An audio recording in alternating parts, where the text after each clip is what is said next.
State observer में आप सबका फिर से एक बार स्वागत है। आज हम ये बताएंगे कि जो न्यू जो अपॉर्चुनिटीज़ खुले हैं बच्चों के लिए, यहाँ प्रोफेशनल कोर्सेज खुले हैं, चार्टर्ड अकाउंटेंट के प्रोफेशनल कोर्सेज खुले हैं जिनको ऑनरेबल एमपी लद्दाख ने इनोग्रेट किया है। Thank you. हमें लोकेशन आइडेंटिफाई नहीं या नहीं सर, आइए सर।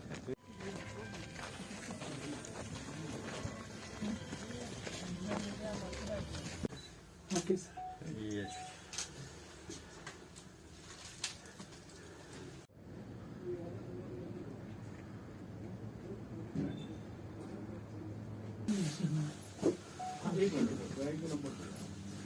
अपना नंबर दो।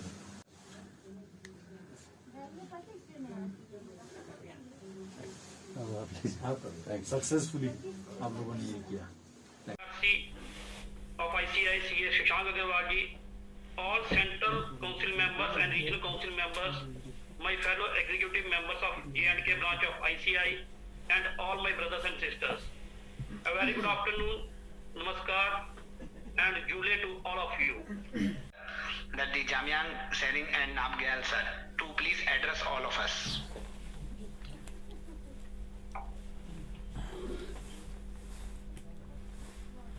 लद्दाख से आप सबको प्रणाम के साथ एक बार फिर से जुले जो है लद्दाख का शब्द है, जो गुड मॉर्निंग, गुड इवनिंग और नमस्ते, सत श्री अकाल सबको हम ग्रीटिंग करते हैं। तो ऐसे शब्दों के साथ एक बार फिर से आप सबको जुले और अभिनंदन करते हुए मैं institute of chartered accountants of India को लद्दाख में रिप्रेजेंटेटिव ऑफिस यहाँ खोलने के लिए और लद्दाख में आप लोगों ने कदम रखने के लिए मैं स्वागत करता हूँ और साथ ही साथ उम्मीद करता हूँ, विश्वास करता हूँ आप लोगों पे कि आने वाले दिनों में, सालों में लद्दाख को इस सीए प्रोफेशन में लद्दाख को बहुत आगे ले जाएंगे। क्योंकि आप सब बखूबी जानते हैं लद्दाख पिछले साल तक, जब तक erstwhile state of Jammu and Kashmir को बाइफरकेट हो के लद्दाख को अलग से एक यूनियन टेरिटोरी के दर्जा दे के जब तक लद्दाख का एक अस्तित्व, लद्दाख का एक पहचान अलग से नहीं किया, तब तक लद्दाख जो है बिल्कुल एक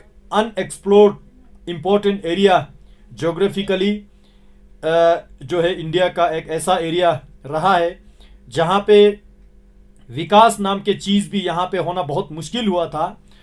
और हमेशा लद्दाख वालों ने चाहा कि लद्दाख को एक अलग से एक एडमिनिस्ट्रेटिव सेटअप यहाँ पे किया जाए और साथ ही साथ लद्दाख के पहचान, लद्दाख के जो हर चीज़ से, चाहे वो लैंग्वेज के माध्यम से हो, आइडेंटिटी के माध्यम से हो और ख़ासकर इकोनॉमी के दृष्टि से तो और भी लद्दाख को आगे बढ़ावा देना चाहिए था। वो अनफॉर्चुनेटली बीते हुए साल तक नहीं हो पाया। लेकिन पार्लियामेंट में जो Jammu Kashmir reorganisation act bill pass हुआ 5-6 अगस्त 2019 को, तब से लेकर लद्दाख अलग से एक केंद्र शासित प्रदेश बना। तब से लेकर लद्दाख दुनिया के नक्शे में आया और हिंदुस्तान के हर लोगों के, जिस लेवल पे बैठने वाले जो पर्सनैलिटी है, सब लोगों को लद्दाख जानने लगा, पहचानने लगा। और उसमें से एक जो institute of chartered accountants of India के जो ऑनरेबल प्रेसिडेंट से, vice president, secretary, central council के मेंबर, रीजनल काउंसिल के मेंबर, जितने भी इस संस्थान से जुड़े हुए जो सीए के प्रोफेशन से लोग हैं, उन सबको लद्दाख पहचानने लगा, जानने लगा। और ख़ासकर सिर्फ पहचानने जानने तक सीमित ना रखते हुए लद्दाख में इस प्रोफेशन को बढ़ावा देने के लिए अब सब ने इसमें रुचि लिया। हम सब इसका अभिनंदन करते हैं। और मुझे याद है पिछले साल मेरे साथ जो मीटिंग हुआ था, आप लोगों ने जो प्रपोजल लेके आया और हमने बिल्कुल इनकरेज किया कि लद्दाख में आप लोगों का आना आवश्यक है।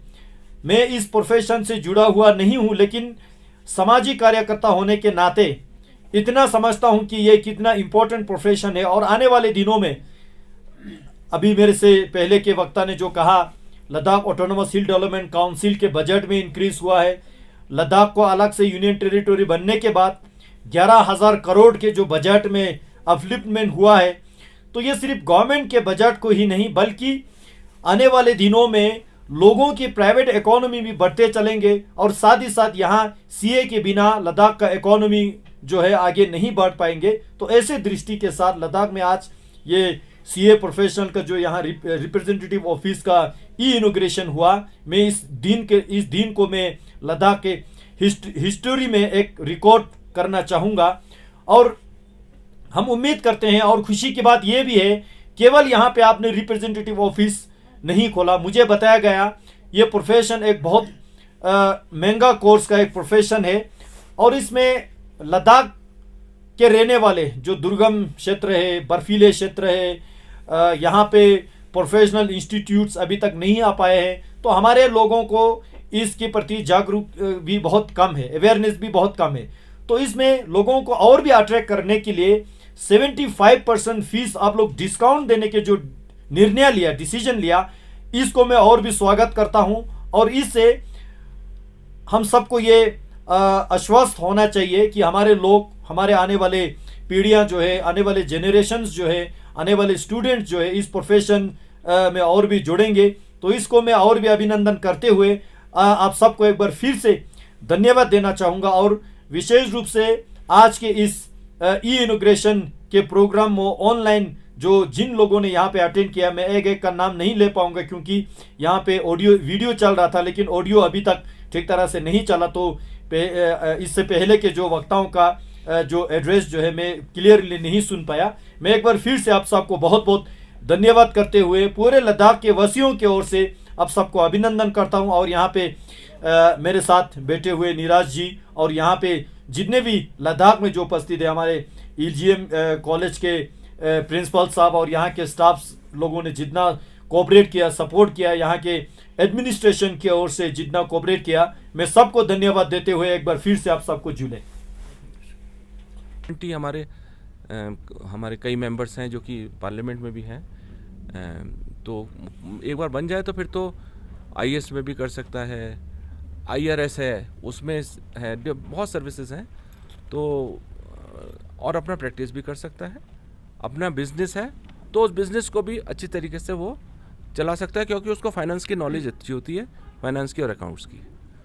चाहूँगा अभी आप सबके सामने मेरे ऑनरेबल प्रेसिडेंट साहब से बात हुआ इनके काउंसिल के, तो प्रेसिडेंट साहब ने अभी फ़ोन पे जो एश्योरेंस दे रहा था कि अभी मुरूब साहब ने जो क्वेश्चन राइज किया यहाँ स्टडी रूम कहाँ पे होगा, तो यहाँ पे reading room, library, examination centre तीनों लद्दाख में इस्टेब्लिश किया जाएगा, ऐसा जो है प्रेसिडेंट साहब का मैसेज है यहाँ पे। तो यहाँ ज़्यादा से ज़्यादा लद्दाख के बच्चों को ज़्यादा बेनिफिट दिया जाएगा, 70% ऑफ दिया जाएगा जो 4 साल का कोर्स रहेगा।